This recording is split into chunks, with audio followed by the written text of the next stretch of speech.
안녕하세요. 오늘은 가정에서의 성품 교육을 어떻게 하면 좋을지 기독교 교육적인 관점에서 같이 한번 이야기를 나눠보려고 합니다.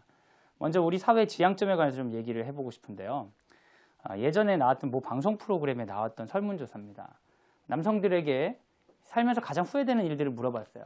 10대 공부 좀 할 걸, 20대 공부 좀 할 걸, 30대 공부 좀 할 걸, 40대 공부 좀 할 걸, 50대 공부 좀 할 걸, 60대 돈 좀 모을 걸, 70대 아내 눈에 눈물 나게 한 거. 남편들은 70 정도 되면 아내 생각이 난다. 대부분 공부 생각이 많죠. 공부, 돈. 그럼 여자분들은 어떨까? 10대 공부 좀 할 걸, 20대 공부 좀 할 걸, 30대 공부 좀 할 걸, 40대 공부 좀 할 걸, 50대 애들 교육 신경 더 쓸 걸, 60대 애들에게 더 잘할 걸, 70대 배우고 싶었는데 아내분들은 돌아가실 때까지 남편 생각은 없다. 뭐 이런 걸 좀 알 수 있죠. 주로는 공부에 관한 얘기들, 애들 교육에 관한 것, 그리고 돈에 관한 얘기들이 많습니다. 이게 굉장히 핵심적인 키워드예요. 한국 사람들이. 그럼 여기서 이제 공부와 교육을 하나로 합칠 수 있겠죠. 하나로 합친다면 대한민국 사람들이 가지고 있는 굉장히 중요한 키워드는 돈과 공부입니다. 애들한테는 공부하라고 하고 어른들한테는 돈 벌어 오라고 해요. 그럼 왜 공부를 해야 되고 왜 돈을 벌어야 될까? 라고 했을 때는 굉장히 궁극적인 질문인, 거기에서는 이제 지향점은 행복이겠죠. 행복하기 위해서 우리는 공부를 해야 되고 행복하기 위해서 돈을 벌어야 된다. 굉장히 맞는 말이죠. 그리고 우리가 동의가 되는 이야기입니다. 실제로 지표들이 그걸 드러내주고 있어요. 대한민국은 굉장히 공부 많이 하는 나라입니다. OECD 지표들을 보면 우리나라의 고등교육 이수율은 거의 세계 최고 수준이에요. 대부분 엄청난 학력을 가지고 있습니다. 우리나라 사람들이.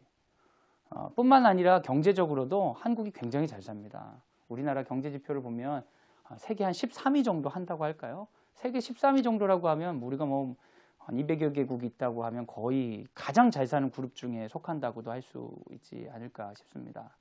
실제로 우리가 경제 성장한 그래프를 보면 우리는 그렇게 하락한 적이 없어요.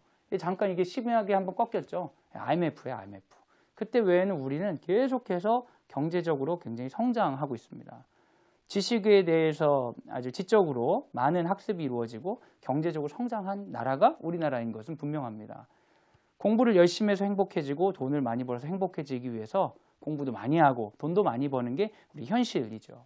그런데 문제는 그렇게 해서 우리가 굉장히 행복해지는 줄 알았어요. 그리고 점점 행복해졌습니다. 그것도 사실이에요. 행복해지지 않은 것이 아니에요. 근데 어느 순간부터는 오히려 우리나라가 수많은 비슷한 어떤 삶을 영위하는 나라 중에 불행한 축에 속한다는 결과들이 이제 속출하는 거죠. 실제 우리나라 사람들이 느끼는 행복 지수는 별로 행복하지 않다. 그래서 굉장히 이제 상대적인 빈곤을 표현하는 어떤 자조적인 무슨 금수저, 은수저, 흙수저 이런 얘기도 나올 뿐만 아니라 이제 지옥을 우리나라는 이제 지옥이다 그래 뭐 헬 조선이다 뭐 이런 표현들 자조적인 표현들이 나오기도 하죠. 더욱더 걱정되는 것은 우리가 더 많이 공부하고 더 많은 경제적 부를 누렸음에도 불구하고 이 땅에 살고 있는 학생들은 이것을 누리지 못한다는 거예요. 우리가 더 잘 살고 있고 우리가 더 많이 배워서 좋다고 생각하지 않고 우리가 참 불행하다고 느끼는 경우가 많습니다. 여러분 많이 들어보셨죠? OECD에서 청소년 행복지수를 조사하면 우리나라 항상 꼴찌입니다. 한 해인가 우리나라가 그 꼴찌를 안 한 해가 있어요. 근데 그 해는 조사를 안 했어요.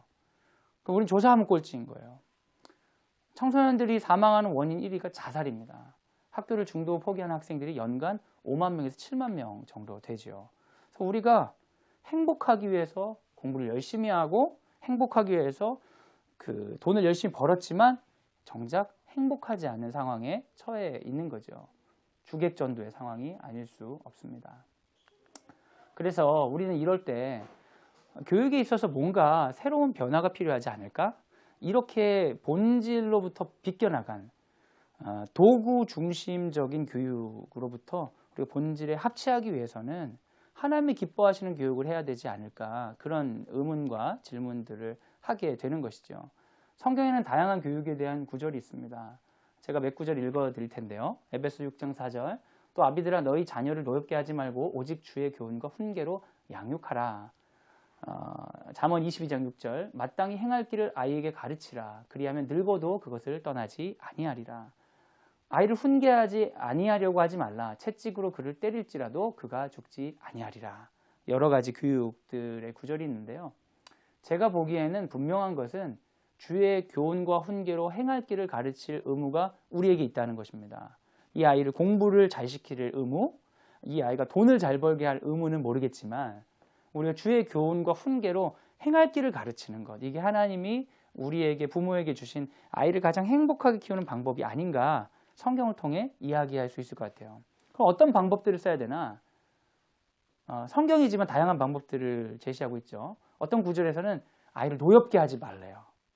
그리고 어떤 구절에서는 채찍을 사용해서라도 훈계해요. 아이가 안 죽는다고. 여러분 그럼 어떻게 해야 됩니까? 주의 교훈을 가르치는 방법들을. 성경은 생각보다 그렇게 모노톤이 아니라 입체적인 우리의 삶을 담고 있습니다. 그래서 우리가 때로는 아이들과 좋은 관계를 유지하고 아이들과 함께 행복한 시간들을 보내야 되지만 가르칠 것은 또 가르쳐야 되는 부모의 의무가 있는 거죠. 입체적으로 적용을 하면서 결국에는 주의 교훈과 훈계, 행할 길을 전해야 되는 게 우리의 가르침입니다. 성경을 살아갈 수 있도록 자녀에게 맞는 가장 효과적인 방법을 가르쳐라. 존재를 가르치는 거죠. 그 아이에게 어떤 도구로서, 어떤 그 소유로서가 아니라 존재로서 가르치라고 성경이 이야기하고 있습니다. 그래서 전 여러분에게 이런 관점에서 아이들을 행할 길을 가르치는 교육으로서 성품 교육이 중요하다. 삶을 가르치는 교육이 중요하다는 것을 여러분과 나누고 싶고 세 가지 어떤 그 제안들을 드리려고 합니다.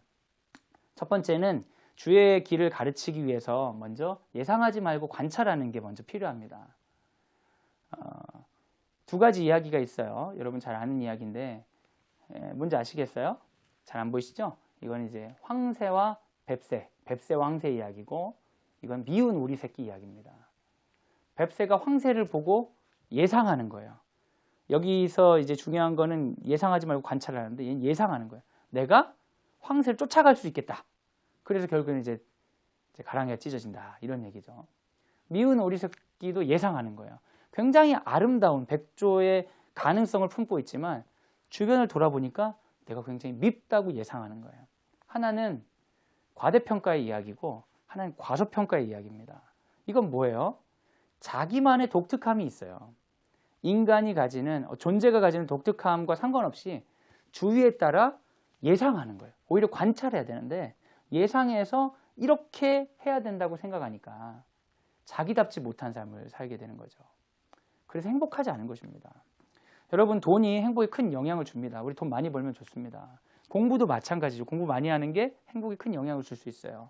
그런데 돈을 벌어야 되고 어떤 부를 축적해야 되는 특정한 모델을 정해놓고 이 모델로부터 내가 유사하지 않기 때문에 불행하다고 느끼는 그런 상대적인 박탈감을 굳이 느낄 필요는 없는 것이죠. 하나님 앞에서. 하나님은 우리를 각자 다르게 만드셨습니다. 성경의 이야기는 아니지만 하워드 가드너 박사가 그런 것들에 대해서 이해할 수 있는 좋은 툴로서 다중지능 이론을 우리에게 제안해 주었죠. 사람마다 각자 다르게 생각하고 각자 다른 재능들이 있다. 그 사람의 독특함은 단순히 비교 평가할 수 있는 게 아니라 특별함으로 인정받을 수 있는 것이라는 주장입니다. 제가 하나의 우화를 이야기 드리려고 하는데요. 이 우화는 완전히 지어낸 것이기 때문에 어디 있는지는 모르겠어요. 동물의 왕 사자가 살고 있는데요. 이 사자하고 여러 가지 이런 동물들이 싸움을 하게 됐어요. 맨날 사자가 다스리니까 얘네들이 이제 쿠데타를 일으키는 거죠. 더 이상 저 기득권의 압박으로부터 이제 우리가 견딜 수 없다. 이제 싸우자 했는데 각자 보니까 너무 약한 것들이에요. 약한 것들이라 이길 수가 없는 거죠. 그때 이제 영리한 토끼가 제안을 합니다. 자, 네가 개야, 네가 냄새를 잘 맡으니까 네가 사자고 네가 냄새를 잘 맡으니까 사자의 냄새를 잘 맡고 너는 개가 사자의 냄새를 맡고 이제 사자가 온다. 그러면 너는 목이 기니까 나팔을 잘 부니까 나팔을 불고 두더지는 함정을 파고 이제 스컹크는 거기다 방구를 껴놓고 그래가지고 우리 한번 힘을 합쳐보자. 그래야죠. 이제 사자가 이 녀석들이 말을 안 듣는다는 얘기를 듣고 이렇게 쳐들어온 거예요.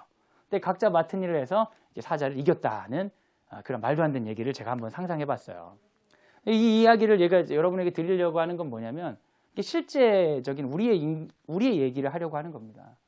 사자라는 슈퍼스타를 우리가 세워놓고 나는 사실은 내 존재는 토끼인데 사자가 되지 못한 내 자신을 비참해하는 것이, 그리고 내 아이를 보면서 저 아이가 사자가 돼야 되는데 토끼인 우리 아이를 사랑하지 못하는 것이 하나님 기뻐하시는 교육으로부터 너무 멀지 않은가.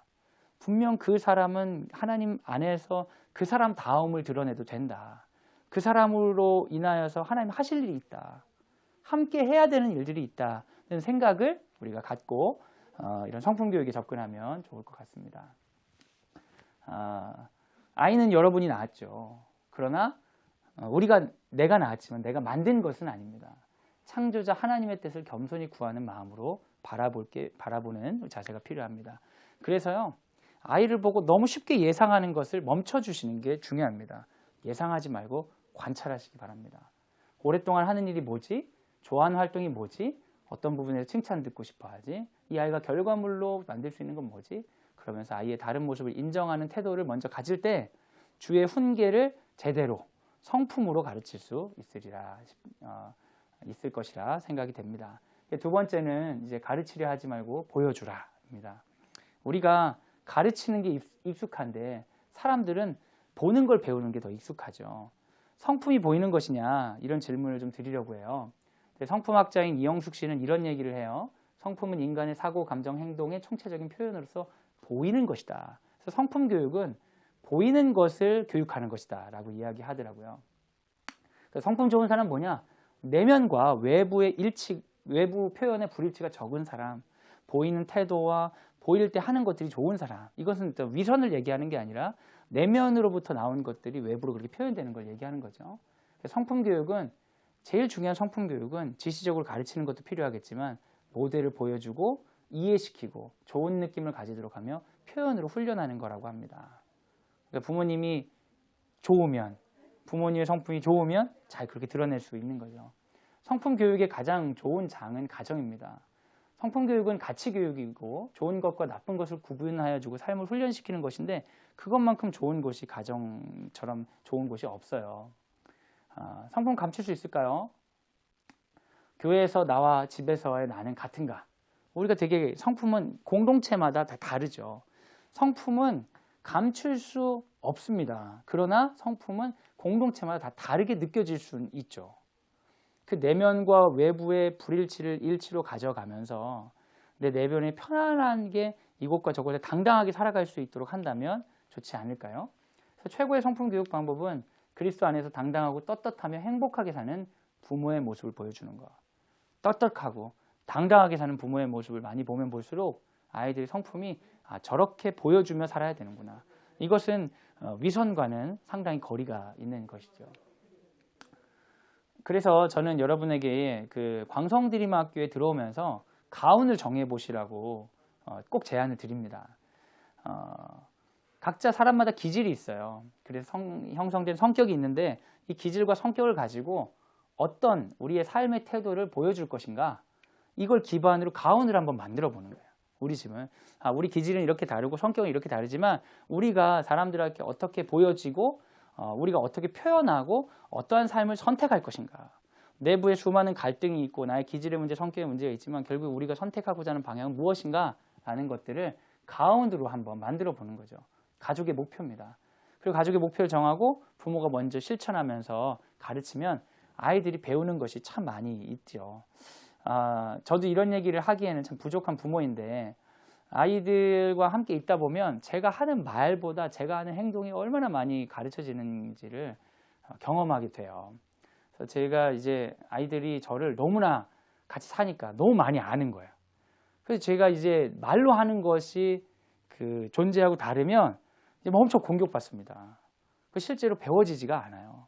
저희가 참 무서운 경험을 하는데 아이가 잘못한 게 있어서 제가 아이를 혼낼 때 좀 무섭게 야! 하면서 막 반말을 하면서 야! 그럼 어떡해?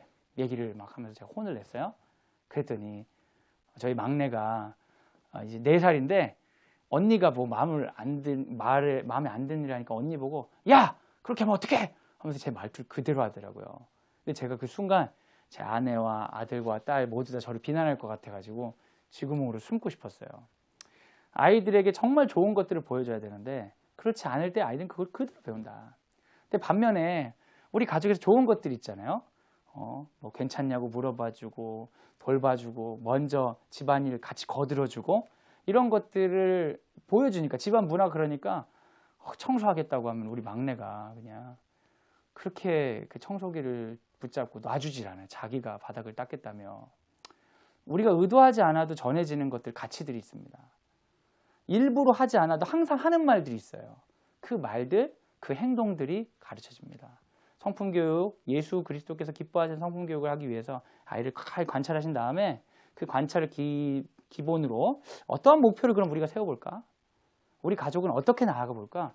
그럼 가족이 같이 성장하는 그런 성품교육을 기대해 주시면 좋을 것 같습니다. 자, 그러면 이제 마지막으로 넘어가기 전에 그 유명한 얘기가 있어요. 간디와 사탕 이야기인데요. 어떤 아이가 사탕을 너무 좋아하는 거예요. 그래서 학부모님이 그 유명한 간디 선생님께 가서 얘기를 해야겠다. 그래서 간디 선생님 찾아가가지고 간디 선생님, 우리 아이가 오면 사탕을 다시는 먹지 말라고 얘기 좀 해주세요. 이렇게 부탁을 하는 거예요. 간디 선생님이 그랬어요. 한 달 후에 오세요. 한 달 후에 찾아가서 얘기하니까 간디 선생님이 또 한 달 후에 오세요. 이야기했습니다. 그리고 나서 그 다음에 한 달 후에 가니까 그때 선생님이 하는 거예요. 아이를 불러다가 애야 사탕 먹지 말거라. 그래서 왜 이렇게 오랫동안 시간을 끄셨어요? 물어보니까 간디 선생님이 하신 말이 제가 사탕 끊는데 2달 걸렸습니다. 자기 존재가 감당하지 못할 말을 쉽게 하지 않으려고 하는 그런 태도들이죠. 근데 사람이 똑같은 말이지만 존재의 진정성으로 전해지는 말은 배움의 효과가 있습니다. 배움이 일어납니다. 우리 부모님들 아이를 키우는 게 어려운 일이죠. 아이를 키운다는 건 누군가의 전 세상을 끌어담는 일인데 이 고귀한 일을 하는 데 있어서 우리가 전 존재를 다 바쳐야 되지 않겠습니까? 나는 나대로 마음껏 살면서 하고 싶은 말 막 하면서 그렇게 했을 때 아이들의 성품이 주의 교훈으로 가기는 어렵다. 우리도 항상 겸손하게 주님께 배우는 마음으로 전 존재를 다해서 진정성 있게 아이들을 대하는 태도가 필요합니다. 마지막인데요. 대화에 관한 건데 호기심을 가지고 대화해 주시면 좋을 것 같습니다. 엄청 겁을 준 다음에 이제 부모님들이 이렇게 말을 할 수 있어요. 야, 눈치 보지 말고 말해! 솔직하게 말하라고! 그러면 이거는 솔직하게 말하라는 거예요? 원하는 대답을 하라는 거예요? 이제 직장 상사가 이런 말을 할 수 있습니다. 자, 모두 일찍 퇴근하지. 나는 야근할 테니까. 나도 요즘 많이 피곤해. 얼른 들어가. 이 얘기는 들어가라는 겁니까? 있으라는 얘기입니까? 이제 연애하는 관계 중에 여자친구 남자한테 그러는 거예요. 자기야, 나 살쪘어? 그러면 이건 살쪘다고 말하라는 얘기, 솔직하게 말하라는 거예요? 아니면 안 쪘다고 말하라는 거예요? 이제 우리 학부모님들이 아이들 데리고 와서 막 아무거나 사라. 너 뭐 사고 싶은 거 아무거나 사. 그래서 이거 사고 싶은데 그건 좀 촌스럽다. 아무거나 사. 또 이거 고르면 그건 좀 비싸다. 막 이런 태도들. 이거 사라는 거예요? 사지 말라는 거예요? 아마 이런 일들을 많이 당하면 사람들이 아마 화가 나고 이제 그렇게 이제 감정을 표현하게 되는 순간들이 올 것 같아요.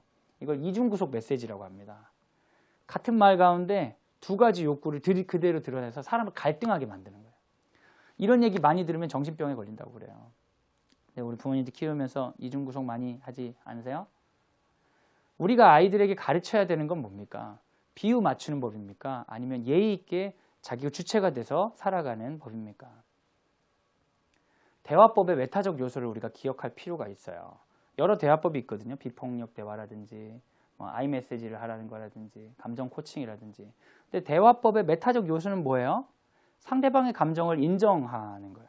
상대방의 감정을 인정하고 나의 감정도 인정하고 요청하고 부탁하는 거죠. 아이들을 이제 기르시면서 아이들의 감정을 받아주는 건 굉장히 중요합니다. 그런데 아이들의 생각을 받아주는 건 위험한 일이에요. 이걸 잘 구분하셔야 돼요. 감정을 받아들여주지 않으면 너무나 힘이 들고 속이 상해. 관계가 틀어집니다. 근데 생각까지 꼭 받아들여 줘야 된다고 생각하는 건 부모로서의 권위가 무너지는 일이에요. 아이의 감정은 받아주셔야 돼요. 어떠한 감정이든지. 그러나 그 감정으로 기인된 생각은 꼭 받아줄 필요가 없습니다. 어린아이들은 틀린 생각을 많이 해요. 우리가 아이들을 관찰할 때 호기심을 가지고 본다는 것은 아이가 어떤 생각을 하는지 어떤 감정을 가지는지 보는 거죠. 그러나 이것을 꼭 다 수용하거나 받아들여야 될 필요는 없어요. 아, 네가 그렇게 느꼈구나. 넌 그렇게 생각하는구나. 끝이에요. 그리고 부모는 부모로서 자신의 교육적 가치나 교육적 아이들을 어떻게 인도할지에 대한 그 교육 사상을 가지고 제안을 하고, 만약에 이제 좀 큰 아이들, 청소년들 같은 경우는 협상을 하고 이러는 것이지. 근데 이것 자체를 안 받아주는 태도는 사람을 아주 힘들게 할 수 있습니다. 그런 관계는 배움이 일어나지 않습니다. 상품 대화에 있어서 기본적인 태도를 얘기 드리려고 해요. 판단하지 않고, 궁금해하고, 지배하지 않고, 옳고 그름을 나누는 거죠. 뭔가 사람들과 이야기할 때 최대한 그 사람의 것을 받아주는 것이 먼저고, 그 이후에는 내가 그것에 대해 생각하는 건 자유입니다. 그런데 이거 굉장히 일반적인 것처럼 얘기하는 건 큰 오류가 될 수 있어요. 아이가 무슨 얘기를 하면 아니야, 그런 건 아니야. 제가 그런 걸 참 많이 봐요. 아이가 엄마 나 여기가 너무 아파요. 근데 아니야, 안 아파. 안 아프다는 거야, 아프다는데. 근데 얘는 아프다잖아요. 근데 실제로 그 아픔이 엄마가 생각하는 아픔이 아닐 수 있죠. 엄살처럼 보일 수 있어요. 근데 얘는 아프다는 거예요. 그러면 이제 받아들이는 거야. 아, 네가 아프니? 아프구나. 근데 대부분 그런 경우는 병원에 가거나 이렇게 하는 건 아니라는 건 엄마가 알고 있으면 되는 거지. 굳이 일반적으로 아니라고 굳이 얘기할 필요는 없는 거죠. 왜냐면 그러면 대화가 이루어지지 않기 때문입니다. 물론 위험한 상황은 제외돼야 되겠죠. 아이가 위험한 상황 가운데 있을 때는 아이의 감정이나 생각보다 부모가 판단해 줘야 되겠지만, 기본적인 대화의 전제는 그 사람의 존재를 궁금해하는 거예요. 여러분, 그 아이를 키우다 보면 자고 일어나면 아이가 다른 아이가 되어 있는 경우가 있어요. 오늘 아침에 다른 아이가 되어 있는 거예요. 그래서 여러분, 좀 과하게 표현하자면 매일 아침마다 호기심을 가지고 아이를 좀 만나주시면 좋을 것 같아요. 아침에 일어나면서 이분이 누구실까? 이런 생각으로 다가가시면 아이에 대해서 더 많은 진정한 대화들이 일어날 수 있을 것 같습니다. 존재에 감탄하고 사랑하라. 어떤 여성이 너무 사고 싶은 물건을 보고 저건 사야 돼 하는 표정을 만화로 표현한 거고요. 그윽한 사랑의 눈빛을 표현한 건데, 제가 그 공부했던 상담 교수님이 그런 얘기를 했어요. 안아주는 환경, 대상관계 이론에서 얘기하는 안아주는 환경을 부모가 많이 제공했을 때 아이는 정서적으로 건강하게 크고 성품이 온전해진다. 근데 안아주는 환경은 쉽게 얘기하면 두 가지다. 첫 번째는 경탄해 주는 거예요. 경탄해 주는 거. 아이들이 조그만 거 하나만 해도 그렇게 경탄하잖아요. 태어나서 아이가 이제 숨 쉬다가 답답해서 이렇게 착 찌끄려도 막 그 부모님들은 나보고 웃었다고 막 경탄하잖아요. 근데 요즘에는 이제 아이들 크고 나면 그렇게 경탄하는 일이 별로 없죠. 근데 이 경탄을 많이 본 사람들이 건강하답니다. 그래서 경탄해 주는 거예요. 혹시 옆에 가족들 있으시면 좀 이렇게 경탄해 주세요. 놀라주세요. 이렇게 놀라주시는 거예요. 이런 걸 많이 보면 사람이 정서적으로 건강하답니다. 또 하나는 이제 그윽하고 든든하고 신뢰 가득한 눈으로 사람 바라보는 거예요. 오랫동안. 그리고 사랑합니다. 이야기해 주는 거. 이걸 많이 들으면 사람이 건강해진답니다. 요즘 아이에게 그런 표현을 해보신 적 있으세요? 다 신뢰 가득한 눈을 가지고 서로 눈을 마주치며 사랑한다. 이제 우리 초등학교 1학년 입학하시는 분들은 우리 아이와 나는 참 경탄하고 많이 바라본다 하시겠지만, 이제 중학교 1학년이나 고등학교 들어오시는 분들은 아이를 보고 놀랄 때가 있다. 너무 방이 어지러워져서라든지 돈을 너무 많이 써서라든지 뭐 그런 거 가지고 놀라고, 아이의 눈을 지그시 바라본다기보다는 이제 그 옆으로 바라보시는 거죠. 이렇게 옆으로 바라보고 막 어떻게 저런 인간이 나와 가족인가 뭐 이런 거죠. 근데 여러분, 그런 거 잠시 좀 내려놓으시고 한 번은 좀 경탄해 주시면 좋을 것 같아요. 야, 너 언제 이렇게 컸냐? 진짜 멋지다, 예쁘다, 엄마 아빠 닮았다, 그래 좋다, 이런 얘기들 한 번씩 해주시면 별거 아니고 애들이 뭔 소리야 하더라도 아이들 그런 환경에서 자랄 때 대화가 되고 건강해진답니다. 한 번쯤은 지그시 좀 바라봐 주시면 좋을 것 같아요. 우리 부모님들이 그런 얘기를 하더라고요. 아이는 잠잘 때 제일 예쁘다고. 잘 때 그렇게 지그시 바라보면서 막 눈물을 흘리고 혼자 독백을 하시는 분들이 있어요. 깰 때는 그렇게 소리를 지르고 욕을 하고 막 그러시면서. 그러지 말고 좀 힘들더라도 깨 있을 때, 틈이 있을 때 아이를 지그시 바라보세요. 그럼 이제 우리 저학년, 초등학교 1학년 친구는 아이도 엄마를 이렇게 바라볼 수 있어요.